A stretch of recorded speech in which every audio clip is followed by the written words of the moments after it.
So I think, oh, there's a repair bench here. Beautiful. So I think what we'll do is just head on to the other, oops.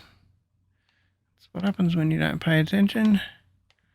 Head on to the other side, and of course we've got more baddies over the other side. Now what I also did when I was offline as well, I went through, you'll see I've now got 7 of 8. I went through and deleted one of my altars down the bottom so we could set one up further on this side of the map towards the cave passage end.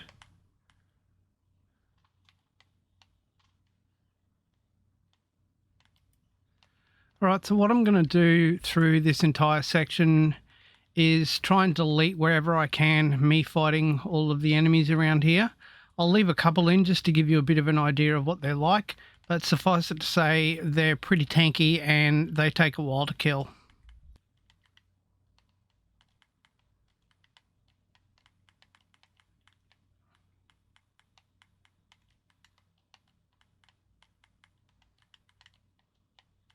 So you can see here, these guys at level 30 are just ridiculous.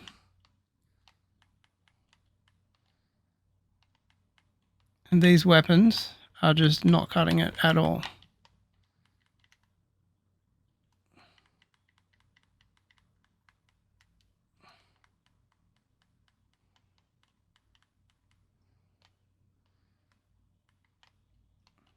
It's just pure luck that I'm surviving a lot of the time in a lot of these fights.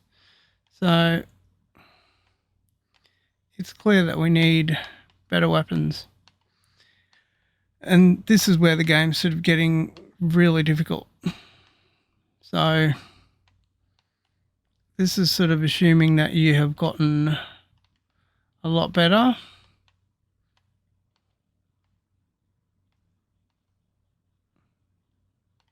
We really don't need to aggro that guy. This is really assuming the game's, you've gotten a lot better at the game and you've got access to different parts of the map. So what we could do from here, we could continue on towards this flame passage kind of end of the map and set up another altar. I'm not really sure on what the loot's going to be like down here, if there is any loot at all. Oh, we do have a silver chest. Shield of Light, which would be good if we weren't holding a two-handed weapon. That may be a chance for us to finally get rid of this axe and switch back to one of the one-handed swords, possibly.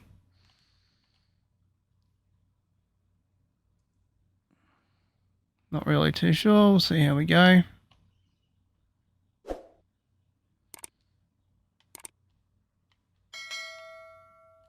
Alright, so nobody's on our tail. It's looking pretty good.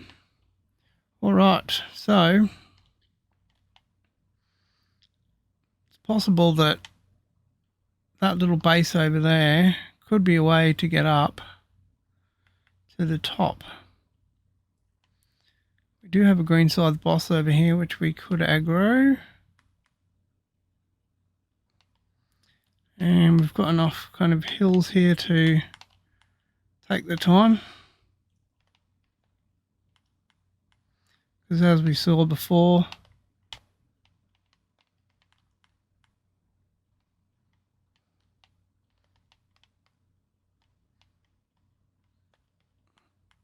our lower level impact weapons are just, our melee weapons just aren't cutting it.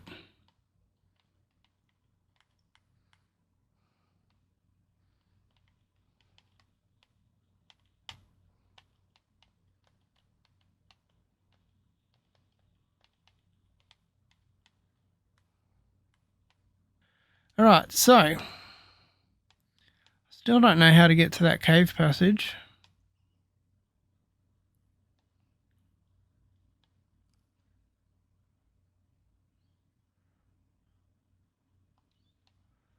But we've come this far, so I think what we'll do is just sort of see what's down this end, as it were. Alright. So we've still got one altar spare. And we've still got one altar crafted. So I think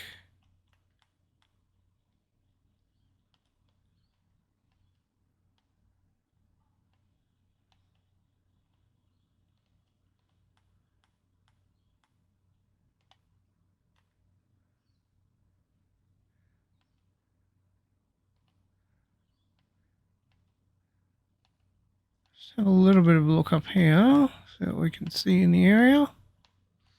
See if we can find an easy way up onto that hill.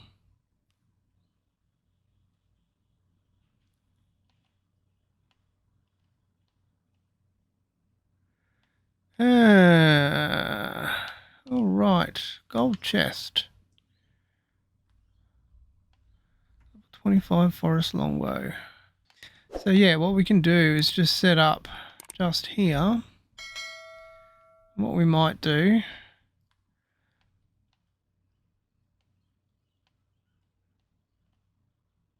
is just use this as a respawn point.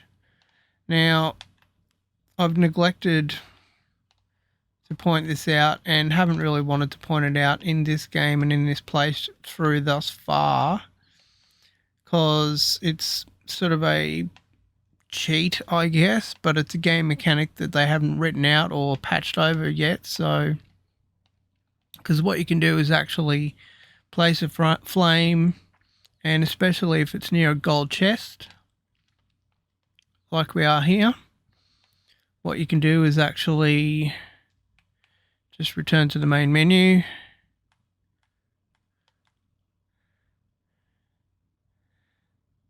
And then come back into the game again.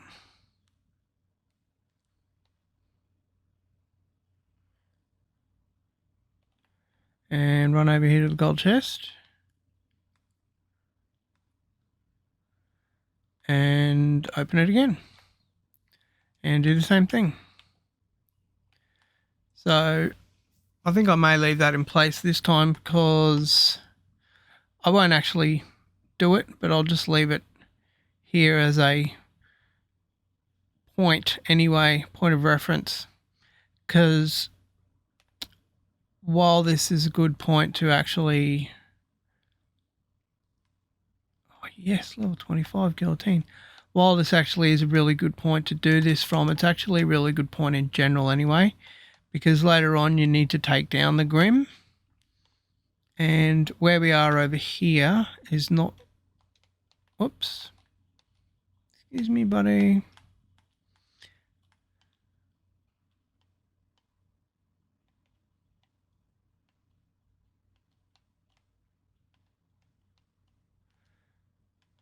And where our base was over here is not really serving much purpose, but the Grim, which is just in the center of the screen there, is a point that needs to be taken down later on. And where we are here, we can actually pretty much easily reach from that spire there. We can just come down to, you can fly all the way to there, and then you just fly all the way down the hill, that big hill there in front of me. So what we'll do is we'll extinguish this flame, because we need to have flame altars. We only really wanted to have this here so that we could get access to this little link here and get through to the other side to Shorewatch.